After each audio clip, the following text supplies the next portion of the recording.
Assalamualaikum warahmatullahi wabarakatuh. Waalaikumsalam warahmatullahi wabarakatuh. Halo pemirsa di rumah dan halo kakak-kakak dari BTM Kajen ya ini. Iya, halo. Sebelumnya bisa perkenalan dulu? Oh, boleh. Perkenalkan, saya Vanessa Aulia Putri. Perkenalkan, saya Anissa Putri Rahayu. Saya Julian Trio, selaku Satpam. Oke, salam sapam. Oke. Sebelumnya pada kesempatan ini kami akan membahas mengenai BTM Kajen. Sebelumnya BTM Kajen itu merupakan salah satu lembaga yang memiliki peran dalam membantu perekonomian dalam masyarakat. Pada podcast ini kami akan membahas beberapa hal mulai dari sejarah dan profil dari BTM Kajen, kemudian produk dan jasa yang diberikan, hingga permasalahan yang dihadapi selama dalam pelaksanaannya, hingga bagaimana analisisnya dalam perspektif hukum perbankan. Oke, untuk pembahasan pertama saya akan bertanya nih kepada kakak-kakak di sini mengenai sejarah dan profil dari BTM Kajen. Baik, bisa dijelaskan Kak bagaimana sejarah berdirinya BTM Kajen dan bagaimana perkembangannya? Baik, terima kasih atas pertanyaan dan waktunya. Izin menjawab ya Kak. Jadi, BTM Kajen ini merupakan bagian dari Baitul Tanwir Muhammadiyah atau yang kita singkat tadi sebut tadi BTM, yang bergerak dalam bidang keuangan mikro berbasis syariah. BTM ini hadir untuk memberikan pelayanan keuangan kepada masyarakat, khususnya dalam bidang simpanan dan pembiayaan. Khususnya kita bergerak di Kajen dan sekitarnya ya Kak, karena kan cabang Kajen gitu.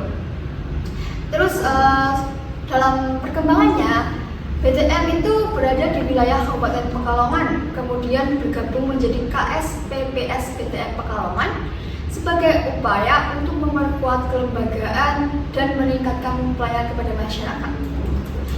Nah, sebagai lembaga keuangan syariah, BTM itu memiliki tujuan nih Kak. Tujuannya itu diantaranya membantu masyarakat mendapatkan akses pembiayaan dengan prinsip yang sesuai dengan syariah. Seperti itu Kak.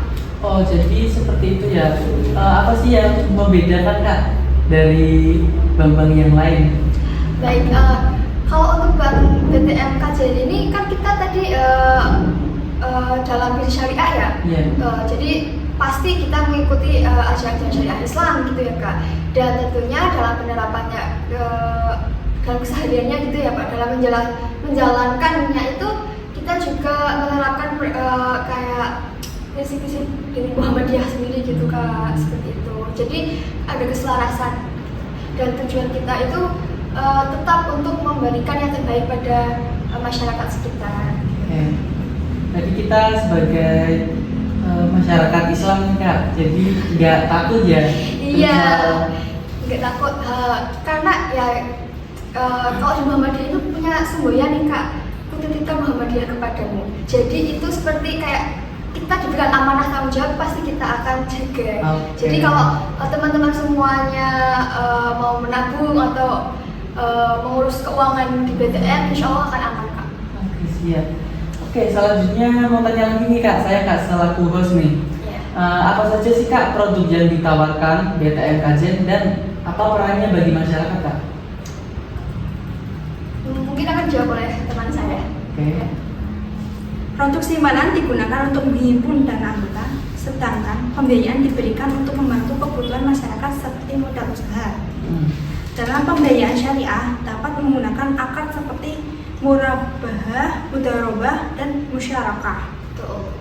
Peran BTM Kajen membantu UMKM memberikan akses modal usaha serta menjadi alternatif layanan keuangan berbasis syariah.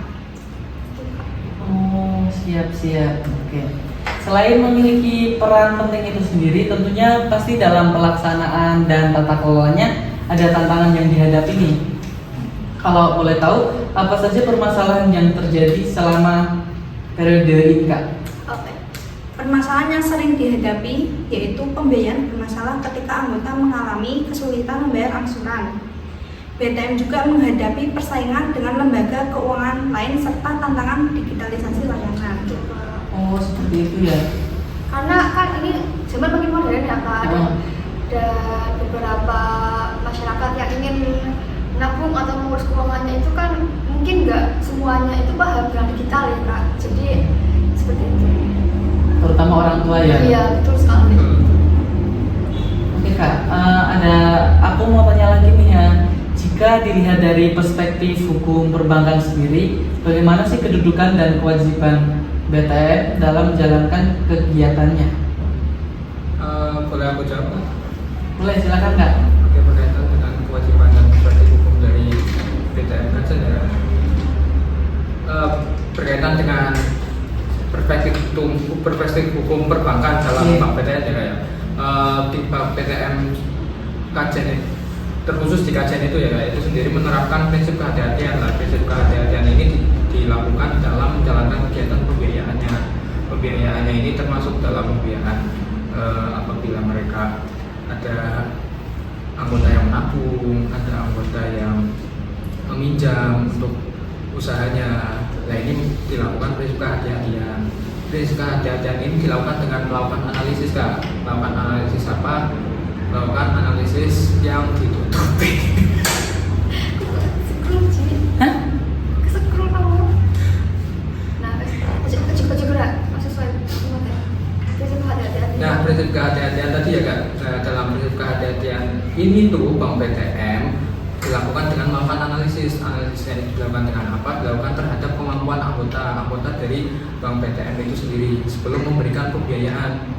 Karena apa? Karena itu dapat memberikan risiko pembiayaan yang bermasalah. Nah, ketika hal tersebut tidak dilakukan dengan prinsip kehati-hatian, itu dapat menjadikan permasalahan. Nah, ketika prinsip kehati-hatian itu diterapkan dalam melakukan pembiayaan dalam bank BTN tersebut, maka pembiayaan yang tadi dapat dikurangi Kak. Terus selain itu BTN juga melakukan perlindungan kepada anggota. Melalui apa? Ada melalui dengan transparansi informasi, dengan misalnya dia update informasi. Sekarang kan yang dibilang Mbak Anissa tadi, zamannya digital, mereka bisa mengirimkan dengan WA, dengan website, itu bisa dilihat Kak transparansi informasinya. Kemudian ada kejelasan akad. Kejelasan akad ini sudah pasti Kak, karena Bank BTN itu berbasis syariah, jadi menganut menganut ajaran-ajaran Islam. Jadi dalam akadnya itu nggak sembarangan, tetap diperhatikan prinsipnya. Terus menjaga keamanan dana yang dikelola. Apabila dana yang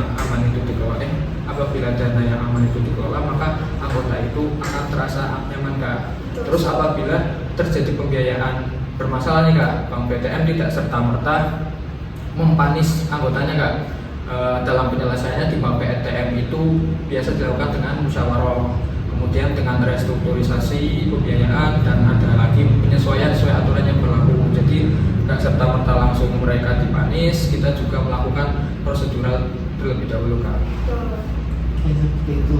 Berarti di BTN itu sendiri menganut sistem transparansi ya, sehingga masyarakat tidak takut nih mau menyimpan atau meminjam ke BTN itu sendiri.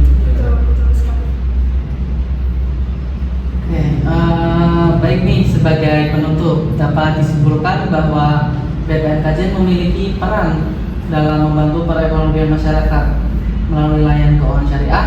Namun dalam menjalankan kegiatannya tetap terdapat tantangan yang harus diatasi dengan tata kelola yang baik dan penerapan prinsip hukum perbankan itu sendiri.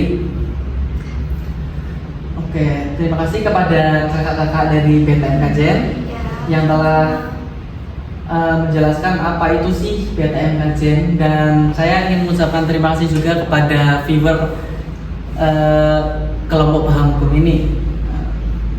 Kurang lebihnya karena kakaknya ini udah mampir, udah kita berbincang sharing-sharing diajak, santai. Apalagi kita kan sewajarnya Bang itu kayak kita butuh kalau nggak ada informasi bisa melihat. Oke. Mungkin ada pesan-pesan yang ingin disampaikan dulu kakaknya? Mungkin dari saya, jangan takut untuk menabung atau melakukan pinjaman atau mengurus keuangannya di BTN Kajian ya teman-teman semua yang ada di rumah. Itu jangan lupa guys. Oke, ada lagi mungkin dari kakak Julian mungkin. Jadi saya cukup makanya PTM kajian top. Top. Top. PTM kajian top. Oke, siap. Oke, seperti itu ya kak. Iya. Oke, sebelumnya saya sebagai host ini ingin berpamit. Kurang lebihnya saya mohon maaf. Assalamualaikum warahmatullahi wabarakatuh. Waalaikumsalam warahmatullahi wabarakatuh.